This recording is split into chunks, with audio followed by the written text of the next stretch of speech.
based na din po sa experience and sa aking personal knowledge, kung naglalaro siya ng Minecraft or Roblox, then possibly doon siya nakilala. Mr. Brett John Morales. Hi, Brett. Hello ma'am, magandang umaga, hapon, tanghali sa lahat.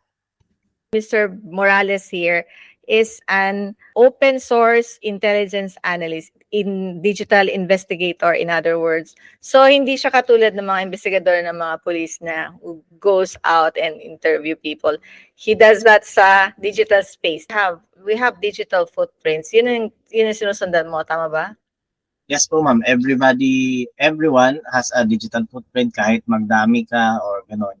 It really depends upon your exposure po talaga. Dahil may experience ka dyan, nung nakita mo tong insidente sa Tacloban, medyo na-intriga ka ba doon? Were you able to see the digital footprints of the 2 children na involved dun sa shooting?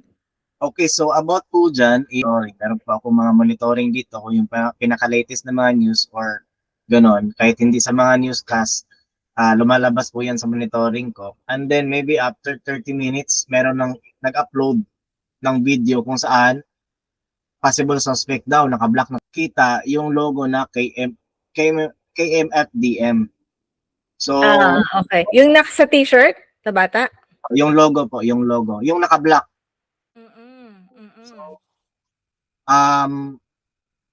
upon seeing that, I know for a fact na nakita ko minor siya. Tapos nakalogo ng KMFDM. This is not a coincidence. I know for a fact na influence siya. And you say nung nakita mo yung t-shirt dun sa bata, red flag na yon from the start sa'yo. Kasi meron na history yung 764 ng violence, tama ba? yes Sa po, ibang ma'am. bansa. Argument po talaga niyan, ma'am, is yung KMFDM, yung KMFD. Yes, ma'am, KMFDM or di ko It's a German acronym, acronym to the German group. Yes, ma'am.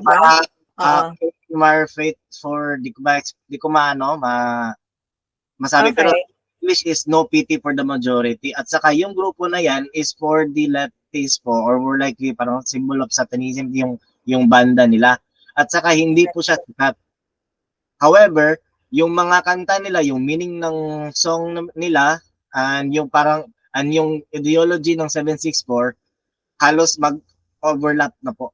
So, yun yung kaya So wait, yung 764 is a subculture of that KMFDM. Hindi po ma'am, yung ideology po ng 764 parang ano po siya sa KMFDM, yung mga kanta nila, yung extremism para kailangan ng music na ganyan, parang ganun po. Parang so, yung parang may sarili siyang kulto, parang ganun, if we can use that word, no? Parang may subgroup siya. To make it clear po, hindi connected si KMFDM sa 764. Hindi connected. Okay. They're not connected at all. It's just that nakikita nila yung ideology nila dun sa banda na yan at sa kanta nila. At hindi po. Okay. Okay. So, okay. So, so nung nakita mo yung t-shirt, hindi agad yun automatically because of that group, but because there's another group who's idolizing that. Yes, ma'am. Idolizing group. Yes, okay. Ito yung 764. Oo. Okay. Sige. So, ano yung napansin mo? So, you dig deeper dun sa dalawa? Tama ba? Talaga bang member sila ng 764? I dig deeper dun sa naka-block. I keep on searching kung anong pangalan niya. So, nakuha ko yung pangalan niya. Then, upon searching, may red flag kagad yung sa nakita kong pangalan niya. And then, mayroon pa siyang isang friend. No? Yung isang friend niya is dami account lang din po niya. And then, sa dami na account na yun, maraming nagko-comment na para bang kilala siya. So, red flag na yung lahat ng mga nag-comment doon. Kasi, okay, so backtrack natin. When you were investigating, you mean hindi lang sa Facebook, hindi ka lang nag-research sa Facebook, sa YouTube, or any social media? You're investigating sa dark web na ba? Or sa Discord? Or saan? Wala pa ma'am, sa surface web pa lang. Surface web pa lang. Okay. So may nakita ka ng mga, ano doon, mga traces, oo. Okay, So, dun pa lang alam na. so, nakita ko ng Facebook account niya, nakita ko agad nakapalo siya sa KMFDM, Mm. so red flag na yon. Then nakamas siya, yung mask nila na yung mask na pinaniwalaan ng DACOM. DACOM is yun yung parang tawag sa the whole cult ng 764 iba pa. So 764 na lang para mas kilala eh. So yun. Dalawang red flag. Then doon sa dami account niya, andun nakalagay sa about me yung misanthropy. Misanthropy is yan po yung ideology ng 764 po. So, Misanthropy? opo. Na yun yung tinatawag nila na di ba, nihilistic NBE yun. Violent extremism? So, ang ideology ng ano po ng 764 andun po yung nihilistic and misanthropy po. So, doon ko na nakita, and then at the same time nakakita pa tayo ng another evidence na doon sa circle na niya na may nag-comment na TikTok na edit na sa TikTok, make sure to delete your Telegram, every account, ganon tinuturuan siya, and then upon checking that account po, ma'am, then connected siya sa PCC or true crime community. So true crime community, that's a very red flag po. So yun po ang mga marami po siyang mga red flag, although hindi siya nagsasabi na evidence directly na nag-engage siya doon, but evidence siya directly influence or na-influence siya po siya. Ganun po siya. But then, hindi ko sinasabi na nakita ko na mayroong engagement sa kanila kasi wala akong nakita kasi dina-activate kaagad yung account niya. So, Dine-activate yung account niya where? yung lahat po, naka-deactivate yung mga account niya. Lahat? Yung main, Okay. yung dummy. Sabay Okay. na nag-deactivate. So, So, paano yun? Halimbawa ako, magulang ako ng batang yan, paano ko malalaman na involved na pala yung anak ko dyan? yung nakita ko, once again, i-clarify ko lang sa kanya, are red flags na merong engagement. Kasi, yun nga, influence siya. So, possible, in my own hypothesis, merong, based na rin po sa experience and sa aking personal knowledge, kung naglalaro siya ng Minecraft or Roblox, then possibly, doon siya nakilala. At doon sa... Talaga? Ay, lahat ng bata nandoon. yan po yung i-clear ko. Hindi lahat ng bata doon ay biktima. Okay. I mean, Yung mga victims, anybody could be a victim yan because lahat. they're there. Oo. Selected po yan lahat ng victims nila. Okay. So ano yun? Groom ba siya? Or siya yung leader? Groom po siya. Yung leader Groomed, na oo. sa akin na nag-comment pa sa post ko, first post ko doon is kinabukasan, nung nag-post ako ulit, nag-deactivate na rin. Dinilit niya yung Facebook niya. So, okay, so paano yung isa naman, influenced by that guy, yung yung nag-groom, or meron din siyang sariling grupo? I believe na base kasi sa group chat nila, yung lalaki kasi yung naka-white, yung si Rod ata yun. Si Nash at Rod yun eh. Siya yung pinakauna ko nakita eh. Before to naka-black. So, upon checking sa online, social media, nakita ko agad yung Facebook niya. Yun, makikita mo sa mga my day niya na magaling siyang magbaril. Lumawak ng baril, tapos papaputok talaga siya, ready siya. Pero wala akong nakitang red flags na nagsisimbolize na meron siyang engagement sa 764. Kaya at that time, wala lang ako, normal lang. Police lang to. Ganun. So sa naka-white, wala akong nakita sa kanya na related siya sa or influence siya sa DACOM. Pero dito sa naka-black is nakita ko yung logo niya. Doon lang yung palatandaan. And then, so nagugulat ka ba sa ganito? O you think parang normal na to? Influence ng nihilistic violence extremism? I was actually, forgive me sa mga victims po, but I was really actually expecting that this will happen. Kasi you've been following them, you've been trailing them So all it this was time. because of the previous incident, yung 7 shooters po na napigilan. Na-check ko yun lahat and they are actually influenced and it was proven naman po. So mataas yung usapan dyan, but merong twist at ilalabas ko yan in the future. Maybe soon. Anong 7 shooters? Sa Philippines ba yan o sa abroad? Yung sa Laguna ata po yun, ma'am. Sa Laguna? Talaga? Po, na kompleto sila ng gamit pero napansin ng kapulisan or di ko alam kung sino nakapansin, sino yung nag-tip sa kanila na merong mass shooting na gagawin. Tapos ang worst doon, pito sila. Kaya yun po. So it was a thwarted mass shooting attack then. Kailan to? I think March This year. yes po. I think it was on March 12 to 20, parang estimated lang po yan, or 10 to 20, ganun po. Ikaw ang parent, ano yung mga pwedeng gawin para hindi mapunta dyan yung anak mo, lalo na mo, laging nasa Roblox, may Minecraft, anong gagawin nila? So yung grooming and control pipeline, yun po yung pinakauna. So ang target po nila tatlong pag-uugali. Una, yung mahilig mag-isolate yung anak nyo or tao mismo. Isolation. Pangalawa, disconnect sa social, any types of social, disconnect siya. Ang pangatlo is may mental problem. Hindi siya yung siraulo, hindi, may matinding mental na pinagdadaanan po. Yun po yung target, tatlong weakness nila. Kaya sinasabi ko, yung mga target dito, hindi po sila random. Selective po sila. So, at makikita nila yun sa behavior ng bata dun sa interest, ma'am. Yan po yung mali doon sa makikita kasi with that behavior, doon na pumapasok yung interest ng bata. For example, isang example lang, ma'am, eating disorder. May problem eating disorder yung bata na yan. Kasi 'di ba, mga age 10 to 10 to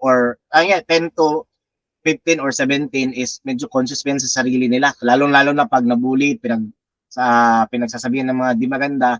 So, pupunta yan, for example, sa Reddit, mag-search yan, eating disorder or related doon ng mga topic. may search, sa search engine niya? Group yan, ma'am eh.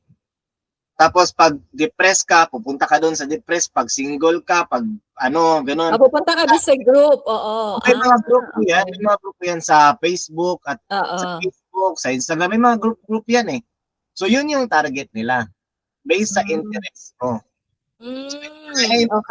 So, una pa lang, vulnerable na, no? Yes po. Vulnerable. So, magpo-post ka talaga, di ba? So, ang ginagawa po nila, doon na po yung parang liligawan ka nila, papayuhan ka nila, parang susuportahan ka nila until na magbigay ka ng information. Once nagbigay ka ng information, ang mangyayari po doon na, hostage ka na. Kung ayaw mong mag-click itong mga information na to, idodox ka nila, at tawag po dox po doon.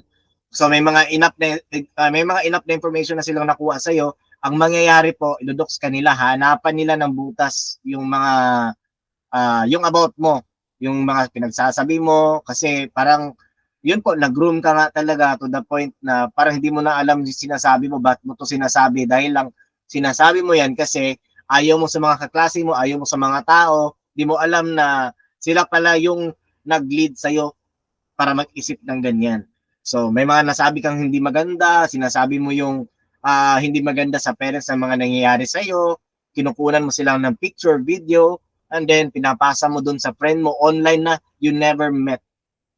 Ganun po siya, ma'am, ang nangyayari. And then hostage ka na. Sophisticated. And long, long-term relationship building, di ba? Kasi for grooming, di naman agad-agad may rapport yan, di ba? Long-term relationship po yan. Pero may twist po. So, sa twist na yan, sa graph ng Dacom, pinakauna yung cult. CBLT, cult. Doon ang galing yung founder ng 764. So, gumawa siya ng the 764 2021 hanggang sa nagkaroon ng branches, no? Pinakauna po yung Hate Nation.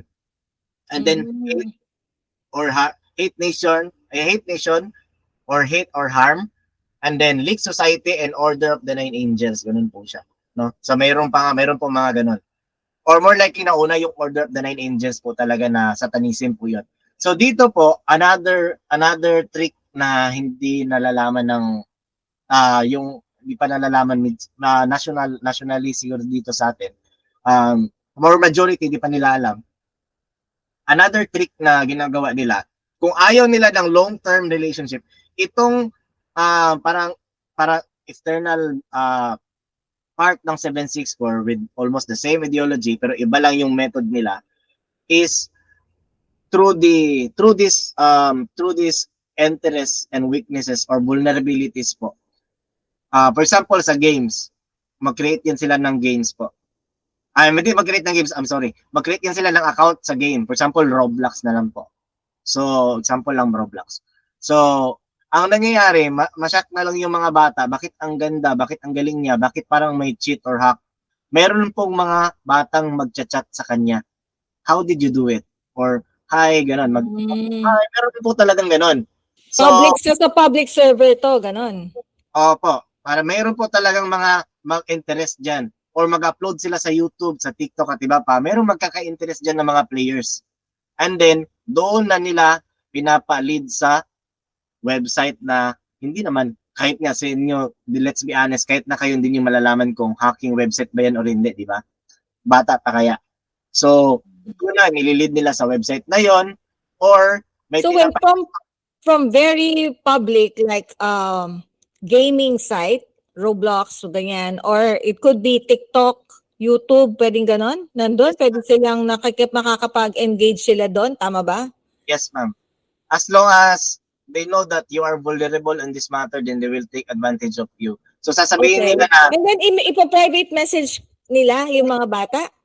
It could be na sila yung mag-una mag-chat sa'yo or it could be the vice versa po. Yung mga bata... Or the child himself. Okay. Ang mismo nasasabi, I'm interested in that. Damang ganon. So, kasi nga yung... Oh my God! Lahat ginagawa ng mga bata yun. Yes, ma'am. Kasi bata nga sila. Innocent. Oo. So, that is one of the biggest weaknesses, yung innocence mo nila. So, dahil nga nakuha nila yung bata kasi ang galing nila, may cheat or biglang pag may mga items na gano'n, ma-curious yung bata, magkano ba yun? O mayaman siya, gano'n. So, tuturuan nila yung bata, mag-install ka lang ng ganitong program and then i-chat mo ko sa ganyan. Let's talk outside. Red flag na po yun, ma'am. Pag may mga anak kayo na gano'n, pag nililipat na sa other platform, mga messaging apps, red flag na po yun. And then, nag-uusap sila doon, is may pinapa-install, doon na. Lahat, pag na-install mo na yun, malware yun eh. So, pag na-install mo na yun, makukuha na nila, matitake over na nila yung device mo, makukuha yung kung anong mga meron ka, and then tatakutin yung bata. Kaya yung mga mission nangyayari. Oo. Ito na. Ano yung mga mission na magpumatay ka, gano'n? Or medyo mas madali muna? Meron pong mga nag-comment sa akin ng mga parents at sinek ko naman at meron pong mga nag-share sa akin na napaka-worst talaga. Yung iba sinipa, yung iba muntik nang saksakin. Kasi may mga ganun po talaga, ma'am. And then, yung kung nakita mo yung balita kanina parang sa local news na balita something, merong isang parent na nag-share na ni-record niya talaga yung baby niya, yung anak niya na bata talaga na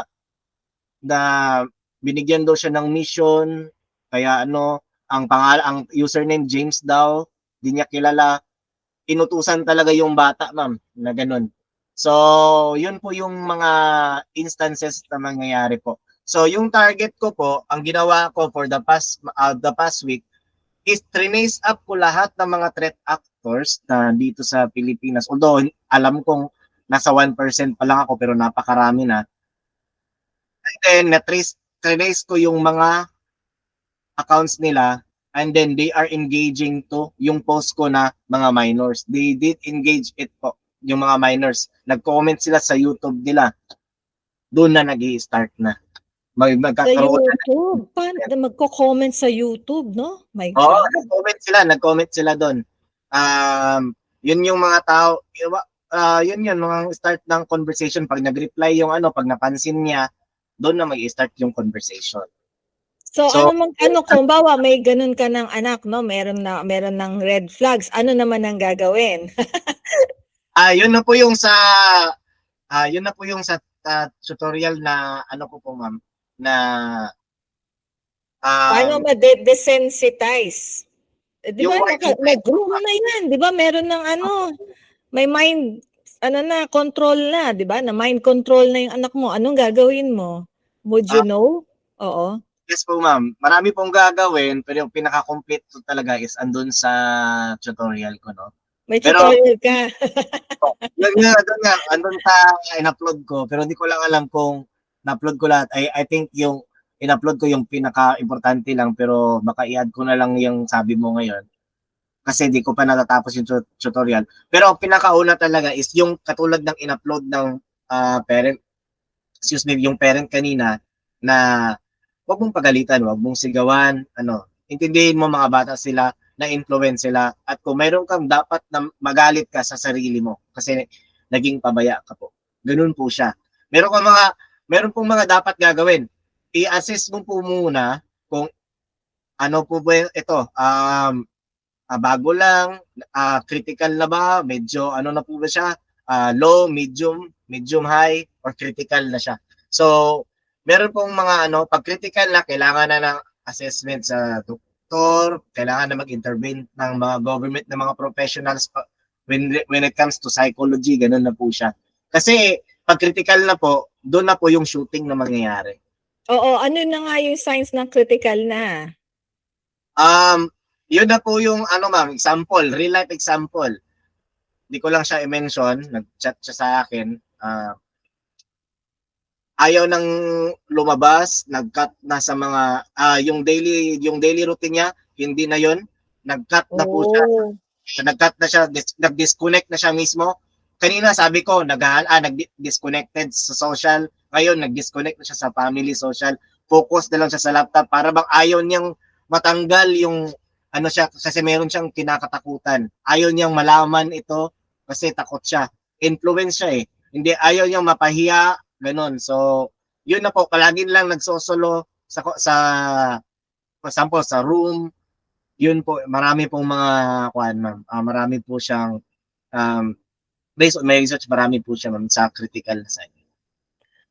Ayan. Nako, baka pwede pa tayo mag-part 2 nito, ha? Thank you very much sa time mo, Brett.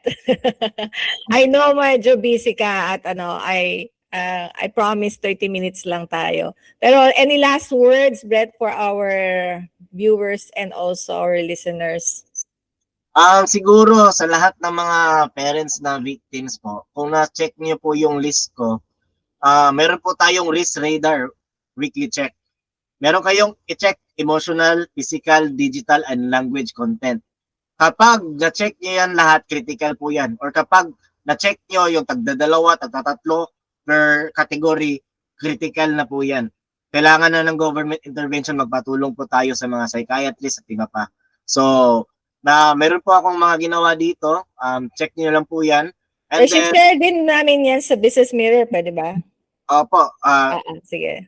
So, pwede nyo pong i-upload to sa Business Mirror. And then, at the same time po is, kapag na-prove nyo po, nakita nyo yung mga group chat nila, please screen record it or preserve it. You save all the conversation, you check the account, username, kasi ako na po yung mahanap niyan.